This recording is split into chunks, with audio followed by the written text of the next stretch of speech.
broke, you should not be trying to earn more money yet. And in this video, I'm going to be going over what you need to do right now. That way you never have to worry about being broke again. Everybody thinks that being broke starts with your bank account, but it really starts up here. But Jasprit, I don't have any money to pay my rent. How is it up here? It's over here. Well, let's look at the numbers. The majority of people assume that if I just made more money, is that my money problems would magically go away. So if I could make 6 figures a year, $100,000 a year, that I'll be good and I won't have to worry about being broke again. But if you look at the numbers, what you'll see is that 6 out of 10 millennials who are making over $100,000 a year are broke and living paycheck to paycheck. But maybe $100,000 a year isn't enough to not be broke. Well, if you look at the Americans making $250,000, $250,000 a year, 1 out of 3 of them are broke and living paycheck to paycheck. More money without the right financial education just leads to bigger financial problems. And if you still don't believe me, ask Michael Vick, or ask Mike Tyson, or ask Nicolas Cage. If you don't know how to manage your money when you have $1,000, you're not gonna know how to magically manage your money when you have $1 million. But I will tell you that it's a lot easier to manage your money when you have more money, but you have to start by understanding how to manage your money when you have less money. What I've seen happen over my years of talking about financial education is that for the majority of people, when you increase your income to here, then all of a sudden what happens is you think that, oh, now I have this margin between my income and my expenses, so I'm going to be financially okay. But what ends up happening actually is you increase your income to here, and then your expenses, boop, magically go up to meet your income. Because when the majority of people make more money, when you get a raise, well, you get a bigger home, or you get a nicer car, or you go on a bigger vacation. And this happens across the board, that when people make more money, they spend more money. So if you want to actually not be broke, you have to start by understanding the spending. This doesn't mean you don't ever have to earn more money. There's a lot of value to earning more money. We'll talk about that too. But you have to start by understanding how to control your spending. Because if you can control your spending,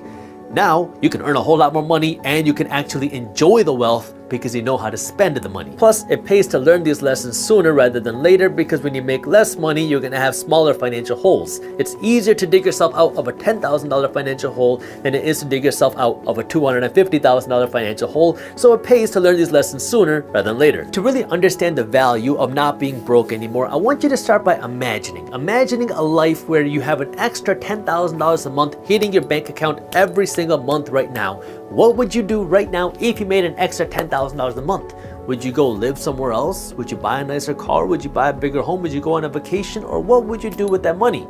See, if you're thinking in terms of spending, this is what we gotta change first, because in our society, it's completely normal to think in terms of spending. If I made 10 grand, I would go to Cancun. If I made another 50 grand, I'd go out and buy a Beamer. If I had another $500,000, I'm gonna go buy myself a mansion. When you think in terms of spending, what happens is when you earn more money, you spend more money. So you have to change the way you think first, that way you can change what you do with your money. Because now what you wanna be thinking is, if I can make an extra 10 grand a month, that's an extra 10 grand that I could invest into assets that are going to produce me more cash flow. That's more cash flow every single month, and now I can live off of the cash flow, and this extra 10 grand a month is just buying me more assets. Because what wealthy people are doing is when they make money, they're not buying things. When wealthy people make money, they're buying investments. These investments that wealthy people are buying don't make you look rich, but these investments give you cash flow. And now this cash flow is money that you can spend, and it's money that will keep coming month after month after month, so you can blow this cash flow and not have to worry because you got another month of cash flow coming in next month. The most accessible way to have more money is to spend less money, period. Because all you have to do is cut down some of your expenses. Now, this is not easy because now you might have to sell your car. You might have to downsize your home. You might have to sell some of your stuff. You might have to get rid of the massage membership. You might have to start doing things that are giving you a certain luxury or a certain lifestyle, but it is the most accessible way to have more money in your pocket. Because in reality, to building wealth is not that complicated. You have to spend less, you have to earn more, and then you invest like crazy. That is the formula to wealth. But now the question is, how do you actually do it? And the most accessible, not the funnest thing, not necessarily the best thing to do forever, but the most accessible in the early stages thing to do is to spend less money. When you know how to do that, when you can cut down your expenses, when now no matter how much money you make, you're gonna have a buffer to have cash to invest, to have money to save. Now you have a system in place where, oh, you make more money, now you have more money to invest. And you're not just gonna go out and blow all of your money, because what happens for most people, like I've been saying, is you make more money and you spend all of your money. But the quickest way to increase your wealth is when you get a pay raise, don't inflate your lifestyle.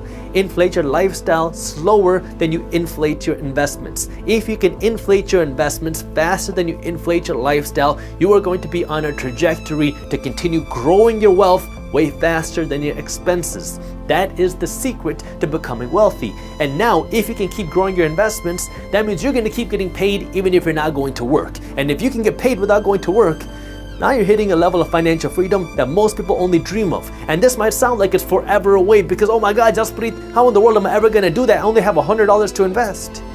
Well, $100 is better than $0. And sure, you're not going to get the hugest returns with $100, but it's better than nothing.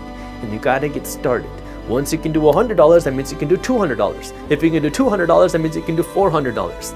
And now it's all about stacking the cash. But not stacking the cash to buy a car. It's not stacking the cash to buy a vacation.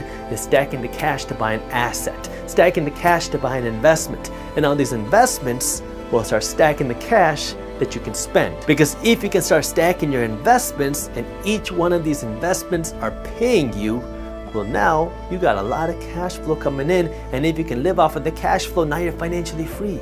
You don't got to worry about the money because you know how to control your expenses. Now I get it, it's not fun to control your expenses, but you have to start there. Once you know how to control your expenses, now it's all the game. You know how to live below your means, you know how to invest your money, and there's tons of videos on my channel where I talk about how to invest. You can invest your money into stocks, you can invest your money into real estate, you can invest your money into your own business, you can invest your money into startups. There's an unlimited number of ways to invest your money, and this is going to depend on how involved you want to be, how much research you want to take, and how much risk you want to take. I have tons of videos where I actually walk through how to do that. But now, it's all about fueling the fire.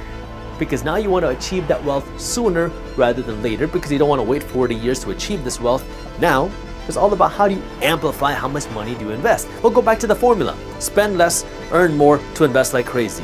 Well, we already talked about how to spend less. This has to be the first thing that you do. The second thing that you have to do is now earn more. If you want to become wealthier quicker, you want to have the financial freedom sooner, now you got to earn more. But the problem is, if you start earning more before you know how to spend less, now you're going to earn more and you're going to buy more liabilities. And these liabilities come with bigger payments. These liabilities come with bigger consequences if you can no longer make these payments. That's why you have to start by knowing how to spend less. Once you spend less, now it's so much more powerful to know how to earn more.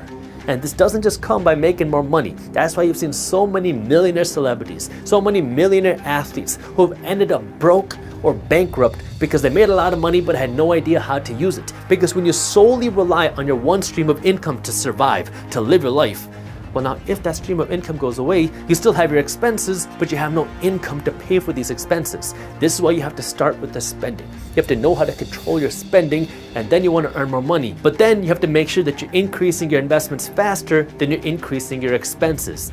If you can do that, you're setting yourself up not just for your own wealth, but for your kids' wealth and your kids' kids' wealth, because now you have the tools to build that generational wealth. Let me just make one thing clear, because I'm not advocating for you to live small for the rest of your life. I'm not advocating for you to be a penny pincher for the rest of your life, because the reality is, at the end of the day, a penny saved is just a penny.